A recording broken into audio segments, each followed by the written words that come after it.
December 6న Pushpa 2ని ఎలా అయినా రిలీజ్ చేయాలని షూటింగ్ ను పరుగులు పెట్టిస్తున్నాడు డైరెక్టర్ సుకుమార్. త్వరలోనే షూటింగ్ పూర్తి చేసుకోబోతున్న ఈ సినిమాకి కొంత టాకీ పార్ట్, ఐటెం సాంగ్ మాత్రమే పెండింగ్ లో ఉన్నాయని సమాచారం. ఇకపోతే ఈ సినిమా క్లైమాక్స్ సంబంధించి ఒక ఇంట్రెస్టింగ్ న్యూస్ ఇండస్ట్రీలో చక్కెలు కొడుతుంది. పుష్ప 2 క్లైమాక్స్ కి 3 వెర్షన్లని సిద్ధం చేస్తున్నాడట డైరెక్టర్ సుకుమార్. 2 వెర్షన్లని ఇప్పటికే సిద్ధం చేయగా 3వ వెర్షన్ ప్రస్తుతం షూటింగ్ జరుపుకుంటుందని తెలుస్తుంది. పుష్ప 1 లోనే అల్లు అర్జున్, ఫహద్ ఫాజిల్ మధ్య జరిగే ఈ సినిమా క్లైమాక్స్ ని లీకేజీలు బెడత లేకుండా అతి కొద్ది మంది యూనిట్ సభ్యులతో అత్యంత రహస్యంగా చిత్రీకరిస్తున్నాడట డైరెక్టర్ సుకుమార్.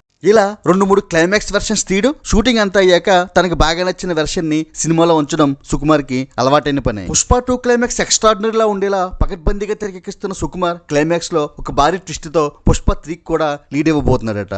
పుష్ప 1 లానే one of the best climax అవ్వబోతుందని అంచనాలో ఉన్న పుష్ప 2 రిలీజ్ అయ్యాక ఎన్ని కోట్ల కలెక్షన్స్ అందుకోబోతుందో కామెంట్ చేయండి. Like, share and subscribe cine master.